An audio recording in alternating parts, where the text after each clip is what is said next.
The broadcast is now starting. All attendees are in listen-only mode.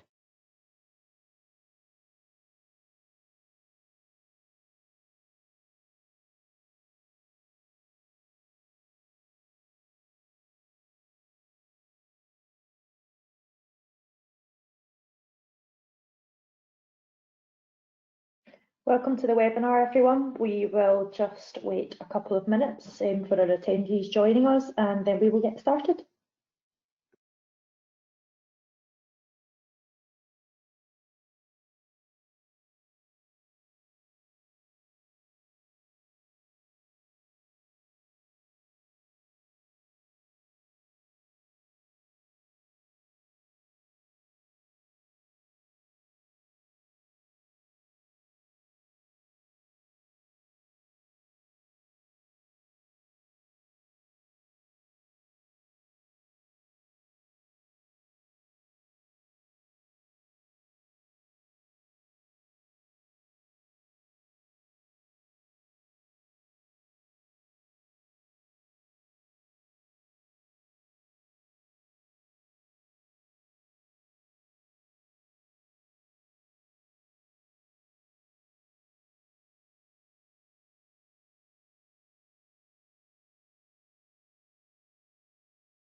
So good afternoon, everyone, and welcome to the webinar.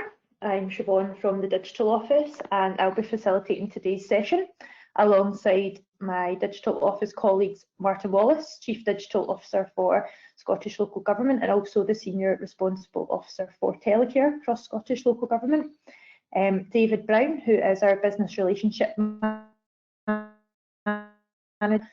within the Digital Office, and also Richard Parkinson, who is from Farpoint. We're all working remotely today, so hopefully we get through this session without any technical hiccups, because I think most of the world are working from home at the moment.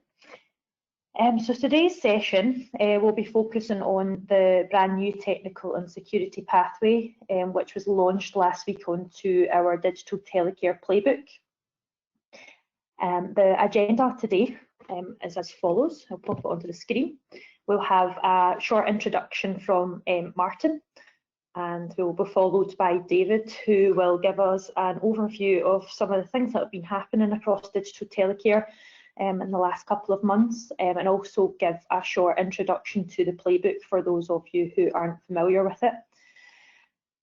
David will then be joined by Richard, and they both will take you through the new technical and security pathway. We'll look at some of the documents that are included and the brand new steps that have been introduced in that pathway.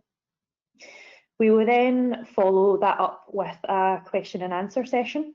So throughout the webinar, if anything crops up that you may want further details on, or you may want to just ask our panellists a question relating to today's topic, pop it into the chat function that's available on the webinar software, and we will pick this up during that session towards the end of the webinar.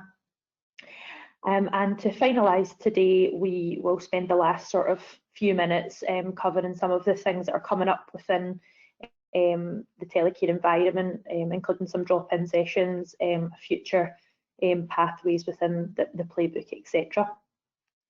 So just a quick reminder that today's webinar, as always, will be recorded, and we will share the link to that recording so that everyone can access at a later date, and would encourage everyone to share that with colleagues who would be interested in today's content and it would be a benefit of them. So without further ado, I will pass over to Martin, who will give a short introduction. Good afternoon all. Thank you for attending this afternoon's webinar. Obviously you're all hopefully working from home and keeping safe, but I think there's never been a time now that Telecare really comes into the fore, how we look after the most vulnerable in Scotland in this current situation. Firstly, just to reiterate something, we actually produced a business continuity guidance plan a couple of weeks back. So hopefully you've had a chance to download and digest that. And it is available on the Digital Office website, sorry, the actual Digital Telecare playbook, I should say, which obviously this is the next pathway on today. So there is some help there, and obviously we kind of work for you in terms of trying to collate back the best information and get it back to you. Hence the fact we're on the call today to launch the new pathway, the technical and cybersecurity pathway, which again is just precedent in terms of key as we look at digital telecare solutions across Scotland. I think there's a lot of work here. Again, as to say, this is all based on feedback from the partnerships across Scotland. So if there's other things that you want to see in the pathway, in this particular pathway or across the digital playbook, then please let me and the team know so we can make provisions for that going forward. I'm not going to take up too much time as the main speakers with David and Richard are obviously more knowledgeable than I am, but I'd just like to say thanks to the team and thanks for you all for coming on board today. We do get out what you put in, so if there is any questions in relation to this, please use the Q&A session to help us define and help you. But like I said, there is guidance, and then this will be constantly updated as we move the playbook forward. But again, thanks for your time and thanks for joining us. So back to you, Siobhan, or David, whoever's next.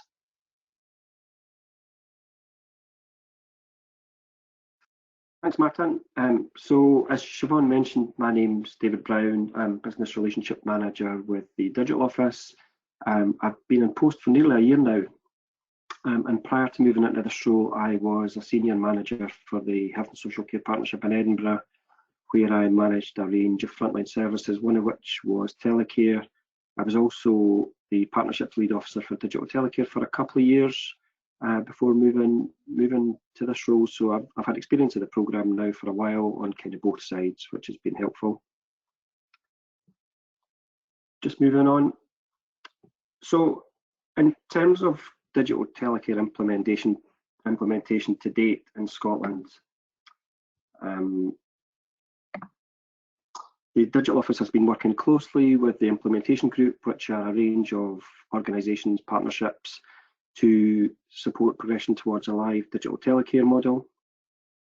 A number of partnerships have succeeded over last year in delivering a live digital alarm receiving centre and are currently at various stages of testing. So that's everything from kind of soft testing on site and placing test calls into the ARC from the office, right through to recently a partnership has deployed devices to the field. So that's something we're really excited about. That will bring back a whole different data set for us, and we'll be able to provide much more learning back into the programme, and we're already seeing the results of that, which is great. And I'll say the next line with a bit of caution. So late last year, we were anticipating that the first wave of digital users would go live in early 2020. What we didn't foresee clearly was the COVID-19 challenge that partnerships and services are faced with at the moment. So just to be clear, what the last thing we would want to do is apply any additional pressure to services at the moment, where we know this is a really challenging time for the public sector. We've obviously got one eye on the kind of the deadline of 2025 or 2023 in some telco providers' cases in terms of the analogue network switching off. But as I say, the last thing I want to do is apply any pressure to anyone at the moment. What I would add to that is that we've had a couple of discussions with partnerships this last week or two who are keen to continue to press on with digital telecare, and that's partly around them seeing this as a potential solution for some of the challenges we're faced with at the moment. So where services have capacity, we would be absolutely delighted to continue to support them.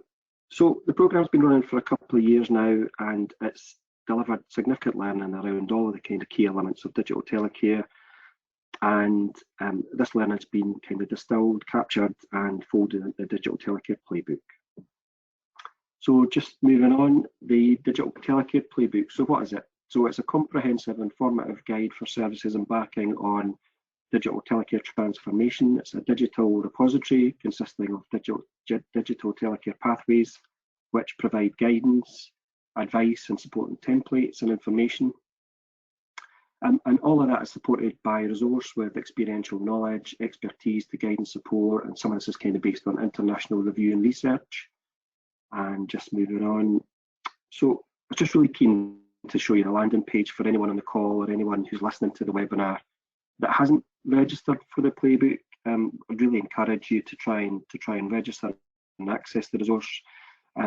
We'd be delighted to work with any partnerships who are planning digital transformation at the moment. We really encourage you to look over the resource, feedback any comments you have, so that we can kind of further co-design and iterate the document. We'd especially love to hear from others who could highlight areas for development that they'd like to collaborate with us on. So phase one for the playbook was the management pathway, which launched in October 2019. So it's a series of key stepping stones across 3 phases: discovery, planning and implementation. And it's designed to ease access for different stakeholders and user groups, and it groups documents along the pathways in the 3 phases. Just moving on. So phase 2 has been our technical and security pathway. And again, you'll hear this a lot today. So this pathway is broken down into 3 phases. So there are a range of key stepping stones across discovery, planning and implementation. This pathway launched on 23rd of March, as Martin said, and it's designed for both technical and non-technical people. I'm really kind of keen to stress that point. I think traditionally Telecare has been a very kind of locked down analog system. There's been very little risk around loss of data, for example, and moving into digital service changes that. So traditionally, I would say maybe Telecare services and ICT colleagues, for example, haven't necessarily connected in as well as they would have liked.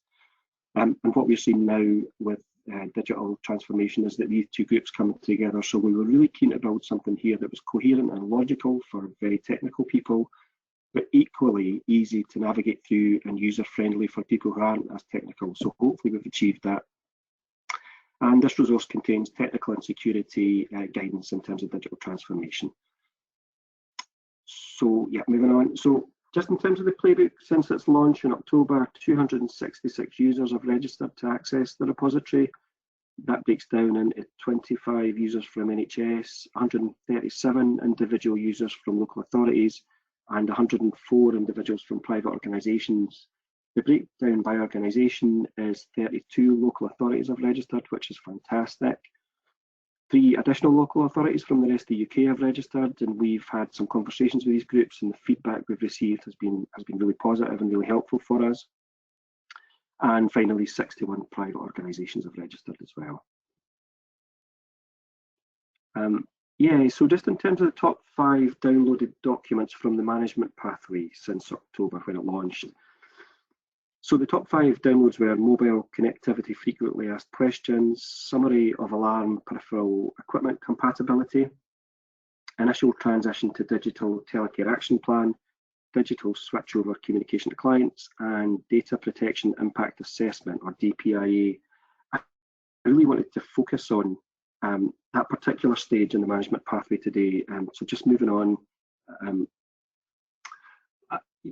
you know, moving back to my previous role, when I was the lead officer for Digital Telecare in the partnership in Edinburgh, I would describe this element as one of the most challenging parts of the process for me. And that was partly around the fact that I had to build my own knowledge and expertise in the area, and also, as I've touched on already, partly around the fact that the internal colleagues from ICT and other areas had very little kind of operational knowledge of Telecare and how the service worked. And I would say it took probably around 12 months end to end to get through the process and get it signed off by our chief officer. I had some feedback from a partnership recently who's currently transforming towards digital Telecare, and they were advising that they'd managed to get their DPIA signed off in a week. And that's fantastic news, and they attributed a lot of that to the fact that these documents here are contained in the playbook. And that's just exactly what we want to hear. So the real kind of purpose, we've been really keen to design a resource here that simplifies things for people, saves time and effort. So fantastic to hear it working in the way it's supposed to. So just moving on, yep, just some feedback we've had in terms of the playbook so far. So some of the comments have been that it provides a structure to measure our existing rollout project. Early to say, but the content provides a helpful guide of steps to work through. The technical supplier offering comparisons are very useful first step in planning next steps. Excellent, very comprehensive and well planned. So as I've said, we're delighted with the feedback so far. We need more. We'd really like everyone to register, to contribute, whether it's positive feedback or whether you think things could be improved or work better. I've touched on this already, but this is an iterative resource. We'll continue to not only deliver new material, but also refine and review the material that's there. So as I say, just give us as much feedback as you can. Really happy to try and take that on board and have conversations about that. So next steps. So we've delivered 2 pathways now, management and technical and security. We have plans over the course of this year to deliver a further 3. So those are workforce, procurement and citizen. And we see workforce potentially as being a bit of a priority at the moment as we all deal with the ongoing challenge around COVID-19 and people working remotely and using digital tools to help them in the roles. So we're looking at how we can prioritise some of this work. We will continue to develop our content through things like learning from the implementation group. We will use co-design and build communities with partnerships and services. And I've touched on this already. So it's an iterative resource. So we'll continue to build it and grow it. We will provide regular development updates through engagement, through webinars and through building communities. Just moving on. So on to the technical and security pathway. So when you log in to the playbook and you access the technical and security pathway, just moving on to the next slide, you'll see 3 phases again. And like I say earlier, you'll hear me repeat this a lot today. So it's broken down into 3 phases: discovery, planning, and implementation.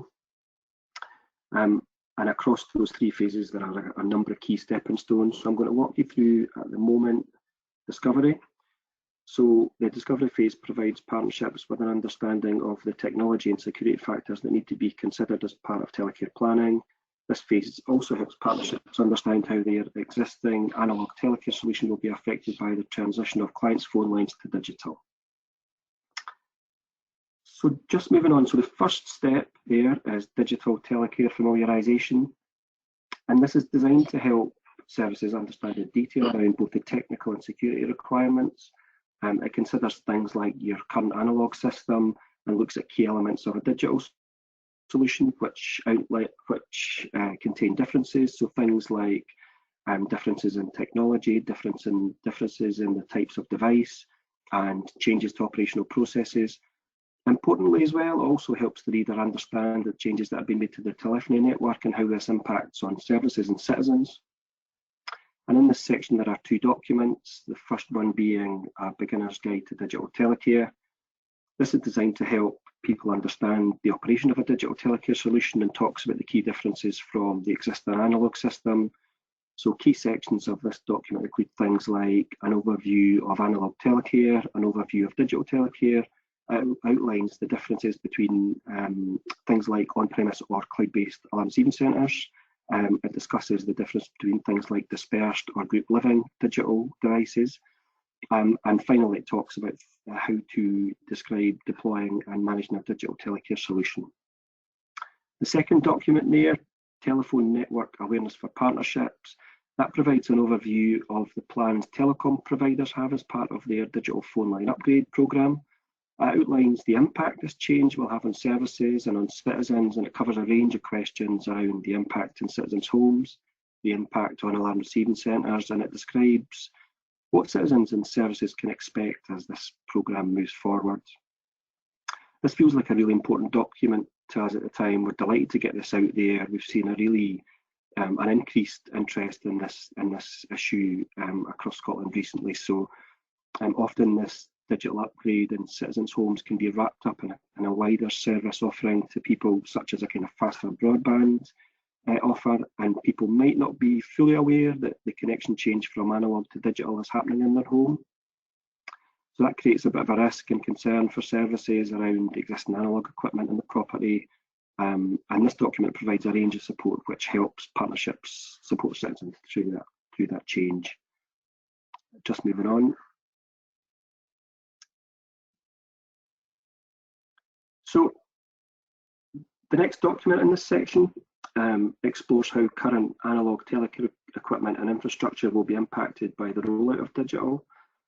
So the document Analogue Telecare in a Digital World explores key issues like the impact on analogue telecare installations, how to manage phone line failure notifications. It discusses things like safe sockets and microfilters, which are commonly used in analogue installations at the moment.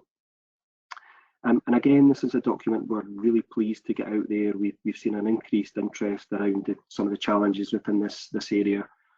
And that's kind of design. It's focused on some of the impact on citizens and services. Like the rest of the playbook, this document and Stepping Stone are designed to be iterative, and you'll continue to kind of grow and build this section as we develop our knowledge in the area. Just moving on. So in terms of the next section, which is baseline data collection, I'm going to spend a little bit less time on this. So all of these documents have been available for some time now via the management pathway, and we've discussed them a bit in previous webinars. And maybe just important to know that as this resource grows, there will be a number of resources and documents that straddle more than one pathway. So you'll see a bit more of that as it develops. There are 3 documents available here, the first one being pre-digital data collection template, and this is designed to capture data on the current performance of the analogue telecare service. It sets a baseline in terms of how the service functions at the moment, and that's a really helpful starting point in terms of kind of measuring any improvements or efficiencies that are delivered by digital. The second document is the field calls data guidance and templates, and field calls are obviously a real concern for services, and also a significant risk to users if a call isn't successfully answered on the alarm receiving centre. So this document provides the definition, measurement and actions required for field calls within digital telecare solutions. And again, I would say this is a really kind of hot topic for the programme at the moment, and we're receiving increasing feedback around things like analogue network instability. So services are really keen to know how to manage that and how to navigate through that. And last but not least, the last document there is the field calls collection template, and this is a downloadable template for services to use. And I've mentioned before, wherever we can, we've tried to produce templates and guidance to simplify processes for people and make life a bit easier, and hopefully save people a bit of time and effort. The other benefit, I suppose, to using something like this would be that if we have all services using the same template, it helps us a bit with accuracy and consistency. Just moving on.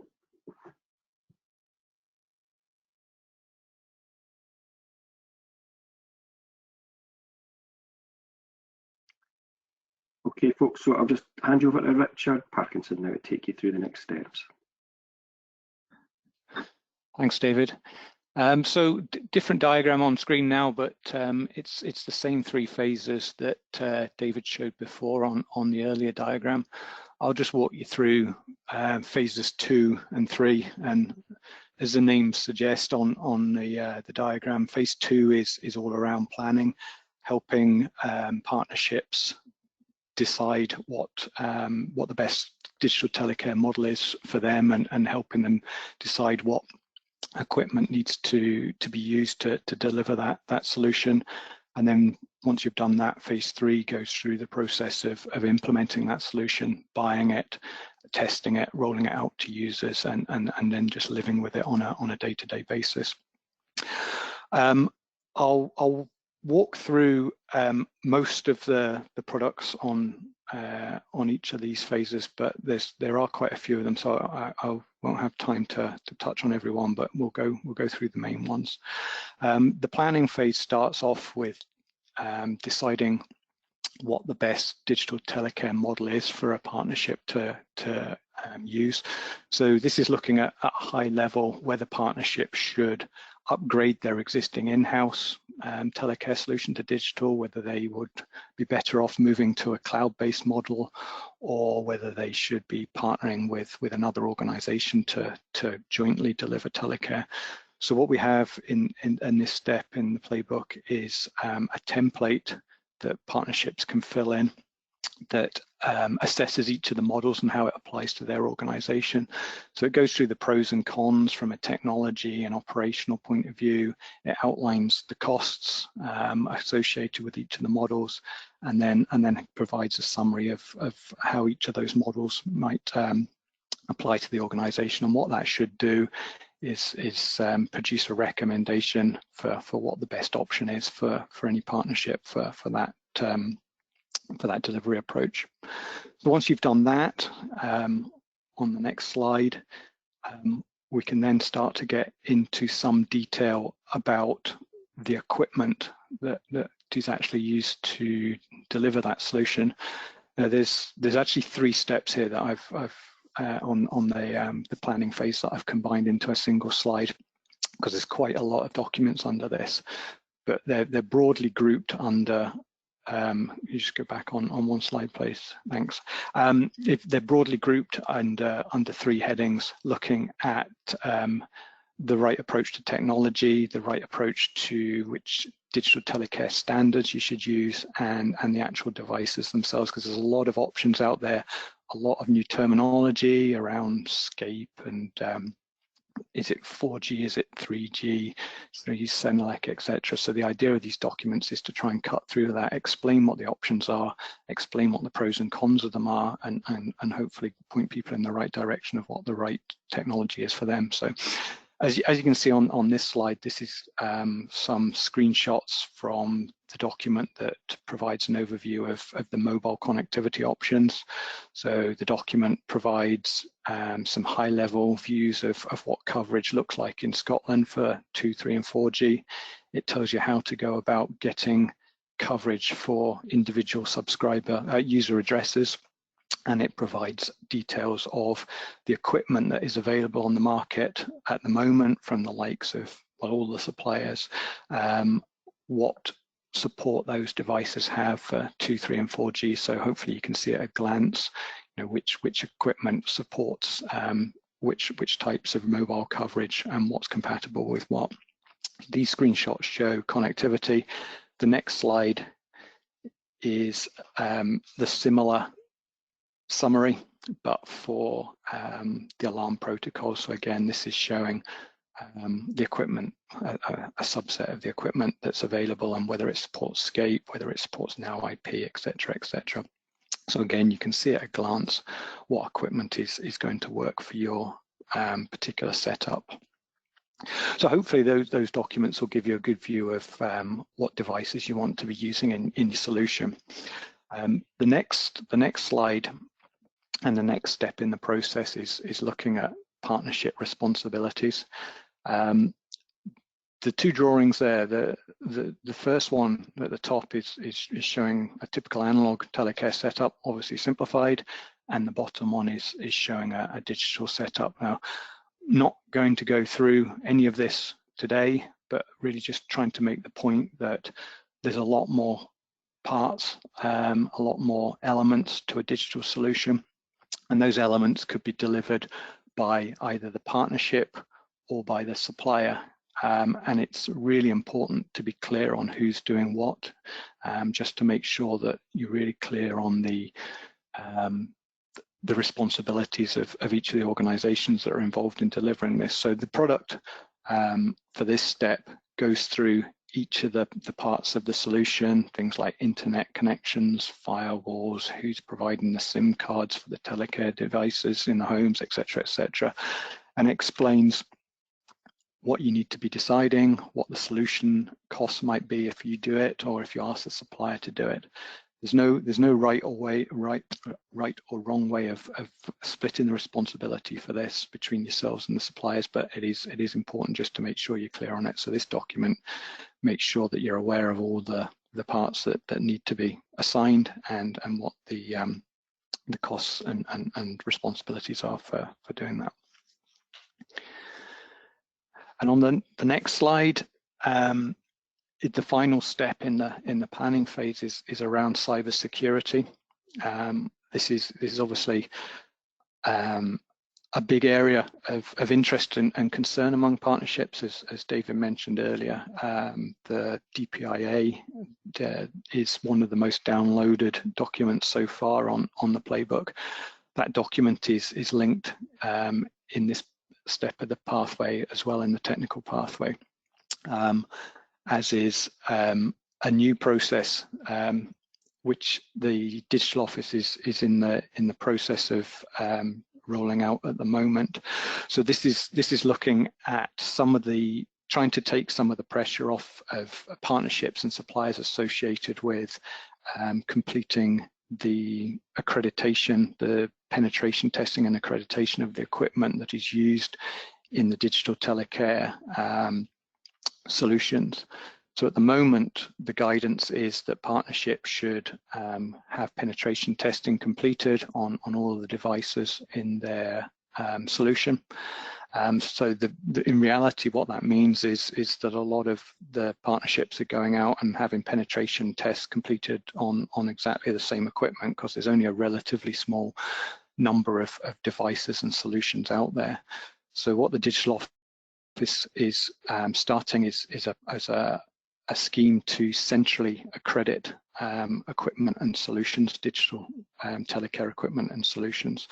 So what the digital office will be doing is going out to all of the suppliers over the next few weeks and inviting them to basically take part in this centralized accreditation process. And what they'll do is provide the digital office with details of penetration testing that they've done themselves and the controls that they have in place to assure the cybersecurity of their solutions.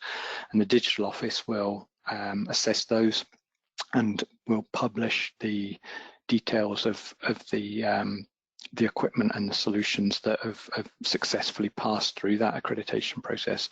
So as I say, the idea is that takes the pressure off of partnerships and suppliers and having to do this individually for each separate partnership.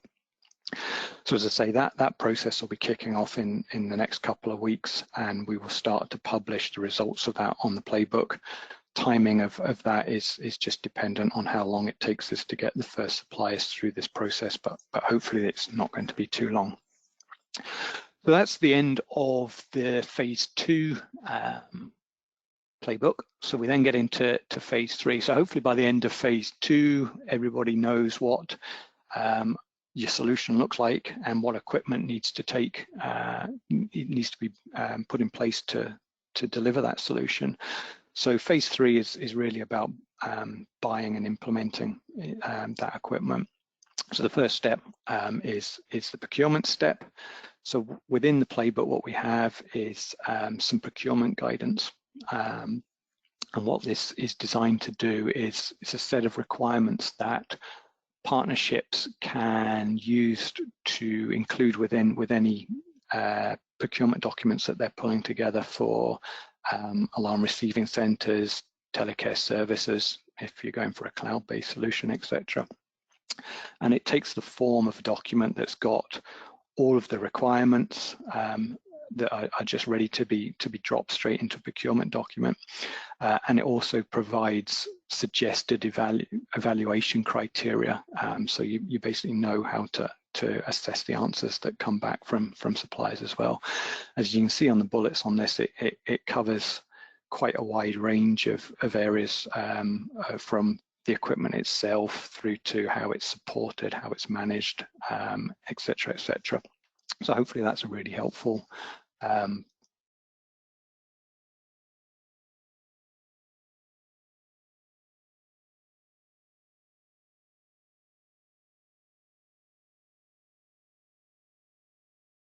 product for anyone that's looking to go out to procurement anytime soon. On the next, in the testing and migration of that solution. Just move on to the next slide, please. Thank you. So there's quite a number of documents that sit under the testing banner, taking you through from high-level documents that detail the process at an overview level.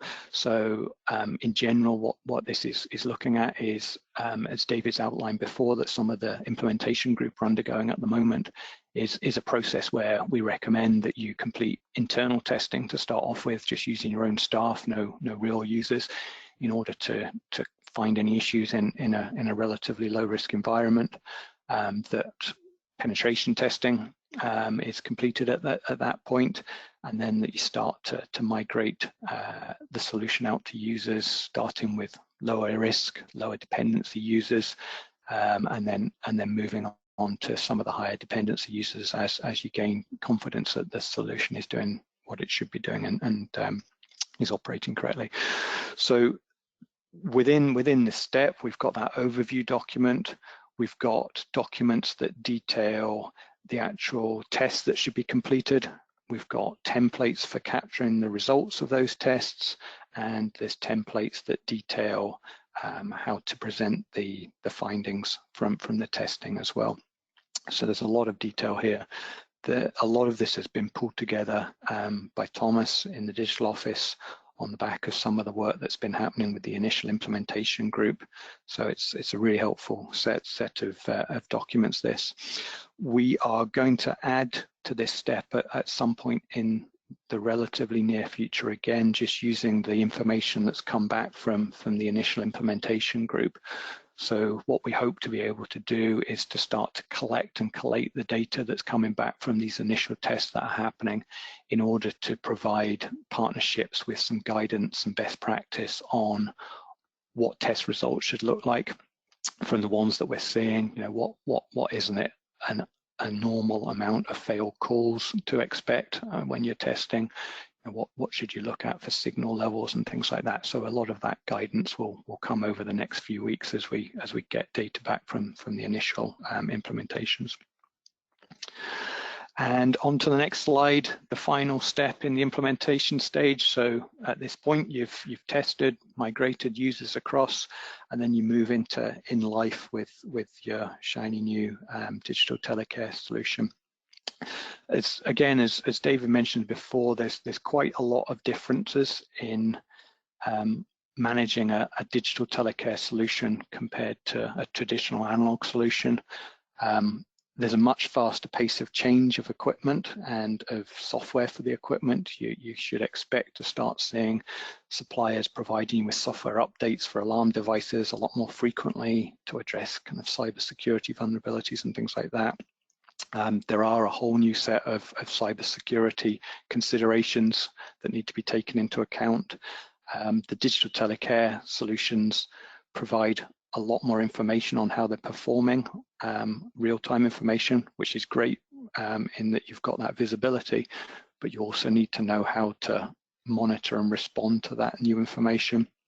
And as we've said before, there's a reliance on the partnership's own IT infrastructure as well, which means that if something goes wrong with the telecare solution, there's a need for your IT and the supplier to cooperate in order to fix it. So there's a lot of differences there from the way that telecare solutions are managed at the moment. So we're going to be producing a document relatively soon in the next few weeks that provides guidance and best practice for partnerships on how to implement the service management controls that they need for these new digital telecare solutions. And that will be addressing some of these areas that are listed on the right of the slide there. So hopefully that'll be something that'll be useful for partnerships once they've actually got their telecare services in and running.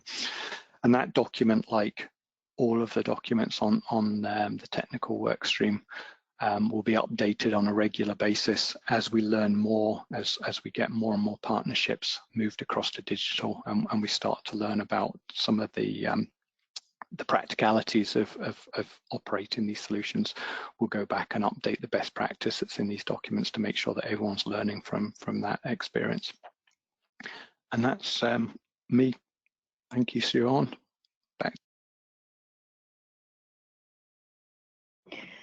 Thanks very much, Richard, and thanks very much, David and Martin as well for presenting today. I know that was a lot of information to take in. However, as mentioned earlier on, this session has been recorded, so we'll pop this up onto our YouTube channel later on today, and you can access it as many times as you like. And we'll also circulate the slides so that you've got access to them as well. You know, we're all of us, David Richard, the Telecare team as such are all available. If you want to ask them further questions after this webinar, then just get in touch with the details that I'm going to post on the screen shortly. And we can forward them on and get in touch and discuss things further. So there has been a couple of questions coming in throughout the presentation, which we'll cover in a wee second. So if you've got anything that you may want to ask, then pop it into the question chat box, and we'll pick them up in a few minutes. There's just a couple of things that I wanted to mention while we're waiting on the questions coming in. As Martin mentioned earlier on, there was Telecare service continuity guidance issued last week, and we primarily focused on Telecare leads audience to support them through the current situation that we are facing. To support that, we, from the Digital Telecare team, David, alongside the Technology Enabled Care programme from Scottish Government, are hosting a drop-in session on the Zoom platform this Thursday coming from 12:30 until 1:30. It's an open session where you can join, and it'll be pretty informal. There'll be a slight structure to that session where we'll be doing a bit of an introduction, giving an overview of some of the current activities that are happening within this sort of Telecare arena, and then we will have a breakdown of some of the key areas of the guidance, and we'll also have a local service continuity overview from Argyll and Bute Council, and there will also be another opportunity to ask any questions to the presenters in that. So the details of that will be circulated after this webinar to all of our attendees, and you can also find out the join-in instructions from our website or in our social media platforms as well. So you will be fully aware of how to join that on Thursday. Of course, David and Richard have mentioned as well that feedback is really key for the development of our playbook. So if you've got feedback on the documentation, how you navigate through the playbook, and how you interact with us, anything at all, there will be a feedback form that will be put live on the website tomorrow. So please, we would encourage you to fill that in, and that will allow us to prioritise product development, future pathways, and also if there is materials that you have that you could potentially share with us, and we can put them onto the playbook for helping other providers, then please again get in touch and share those with us. So we will move on to the Q&A session just now. There's quite a few questions that have come in, so hopefully I'll choose the right person to answer these between David and Richard. So the first one was about failed call data. So it says the failed call data was previously collected by very few local authorities. The few local authorities were able to collect and provide that data. With the documents now in the playbook, is it the intention to reintroduce the collection? David, is that something that you could answer for us? Yeah, thanks, Siobhan. Yeah, I think it's a really good point. I think historically it's been very difficult for services to capture some of this data. There's a whole range of reasons for that. Some of it is around capacity for services, and it's probably been less of a priority over time as services have been kind of pulled into more emergency planning. I think as well the systems necessarily haven't been as user friendly as we would like, so it's not necessarily been easy to retrieve the data. So I think that's something we're planning to look at early this year. So what we'd like to do is resurrect it, as the caller says, and get a good baseline on analogue field calls, and we have some historical data on that, but we'd like to be a bit more robust than that. And I think I mentioned during my presentation, one of the kind of key pillars of the programme for us moving forward would be around capturing field call data with digital services, as well as services start to transform. And that's partly around reducing risk, but it's also partly around capturing some of the benefits to a digital service and comparing it with the analog baseline. So yeah, that's the plan. Thanks, David. The next question is around IT infrastructure. The question is, why is there more reliance on our own IT infrastructure? Would internet connectivity not be separate to existing company solutions? Richard, David, do you want to decide amongst yourself who's best? No, I can answer that. That's fine. Thanks, Siobhan. Yes. So why is it potentially more complicated? Just because there are more parts to a digital telecare solution. Yeah, the question there was mentioned internet access specifically.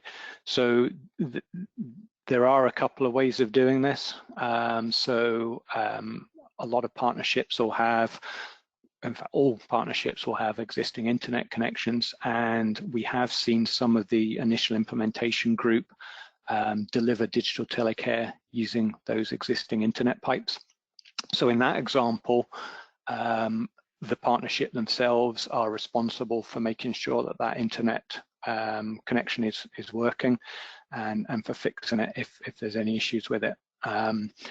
Equally, we've seen partnerships in the initial implementation group getting their Telecare supplier to provide a dedicated internet connection just for digital telecare.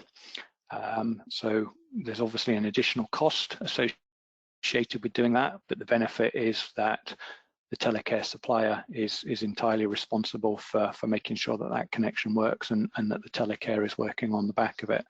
So there's pros and cons of both approaches, and that's true not just of the internet connectivity. As I said when we're running through the slides, there's a few other elements of the solution where it could be the Telecare supplier or the partnership delivering that.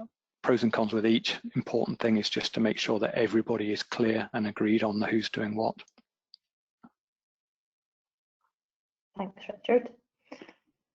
The next question is around cybersecurity. So hopefully, David, you could potentially answer this. Is guidance being provided in relation to cybersecurity incident response, or will organisations be reliant on existing cyber response policies? Yeah, thanks, Siobhan. It's another good question. So yes, the Digital Office will provide guidance on this, more robust guidance as we move forward. It'll be part of this pathway. So how that will exactly look, we're still kind of working through, and we're connecting in with experts, including people like Richard, on things like this. So yeah, we see, kind of short to medium term, we see benefit in providing guidance on some kind of framework for services to use to support them with us. And it's a significant shift for Telecare services to move into this area, so they do definitely help with that. Richard also mentioned, as part of his presentation, one of the pieces of work which is underway at the moment is an accreditation scheme around cyber security specifically. So it'll be a piece of work that's kicked off with suppliers, and we will work with them to ensure that they are operating at the level that we would think is kind of safe and secure for Telecare, and we can then use some of that learning to reassure services that suppliers are kind of at the stage we'd like. So far suppliers have been open and keen on that, so we're just working through that at the moment. Thanks, David. And Richard, do you want to add to that? Yeah, I mean, I agree entirely with everything David just said. We'll include some guidance on cybersecurity incident response in the document. That's the last step in phase 3 there. But it will need to fit in. I mean, it's not a one-size-fits-all solution. Any arrangements will need to fit in with each of the partnerships' existing cybersecurity arrangements and response as well. So it'll be guidelines, but it will need to be tailored by each individual organisation to fit their particular needs and existing arrangements as well. And you'll need to work with your cybersecurity staff to help out with tailoring those to meet your own requirements. Thanks, Richard and David. Excuse my lack of knowledge on some of these things. So another question has come in to say, where do you see the focus? Would it be security or resilience? Richard? Or David? We'll answer both. Yeah, that's what I was going to say, Richard. I was going to say both. I don't know if you'd add to it, but yeah, I think they're both. I'm not a technical expert, but I would, for me, both are very important. So we would look to kind of have a really kind of robust support and guidance on both of these. Yeah, I don't know if you've got anything to add, Richard.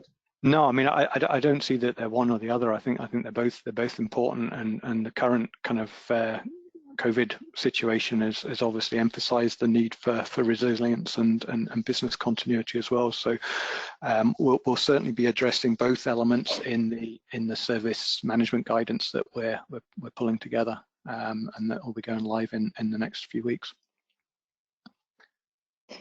Great, thank you both.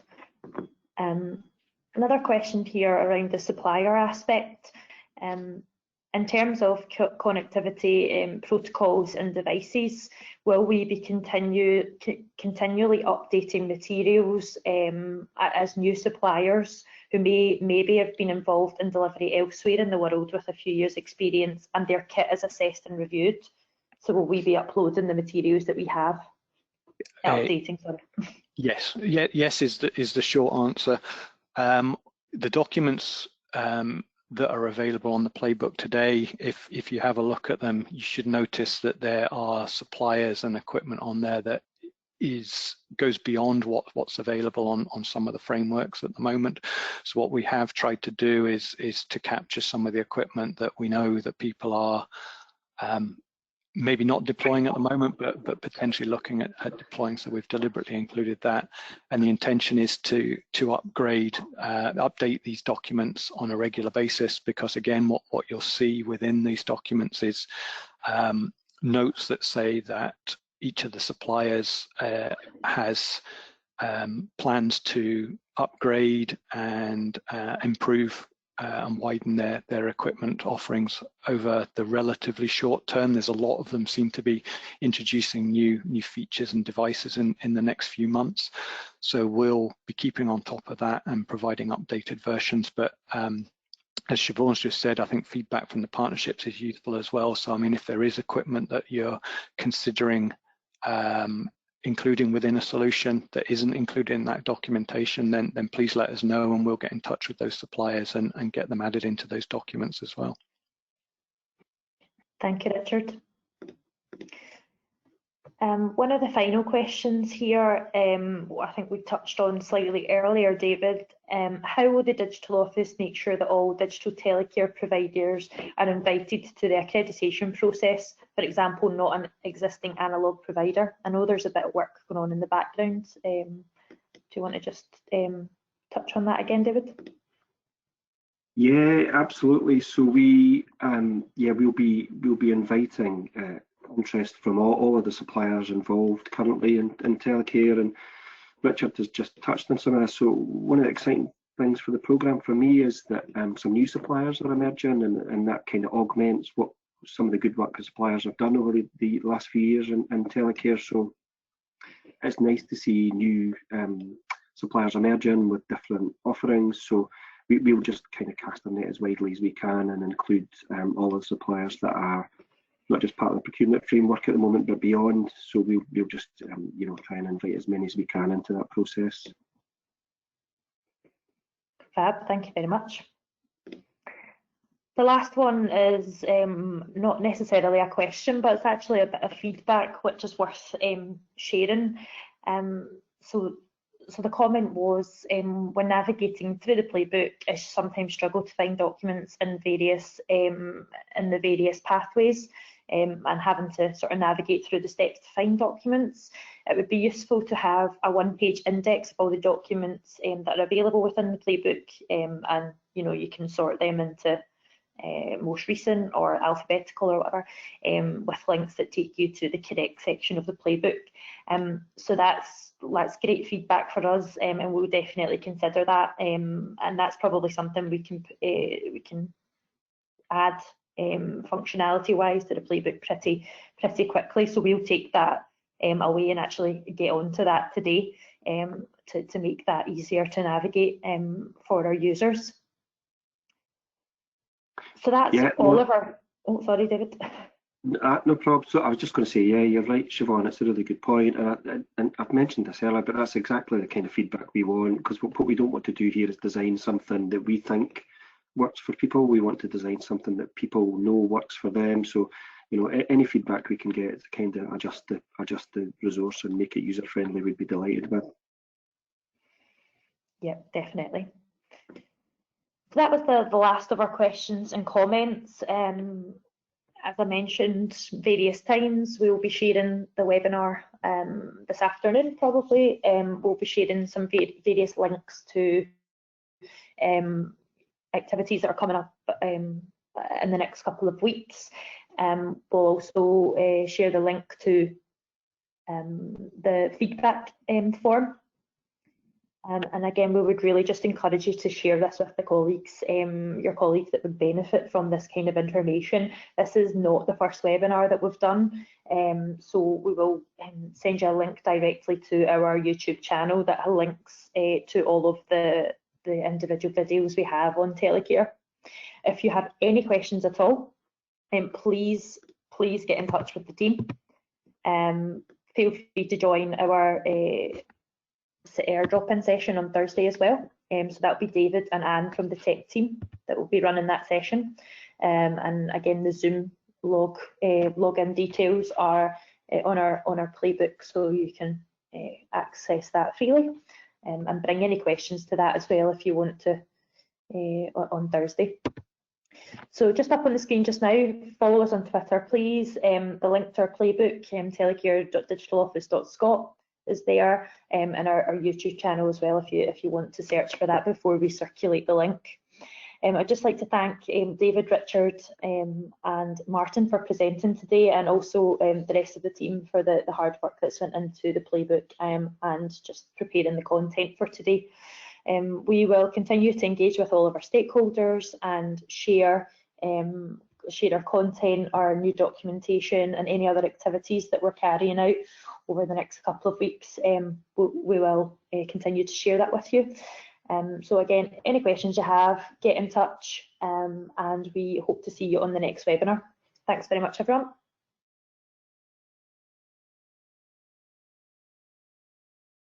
Thanks, everyone. Thanks a lot.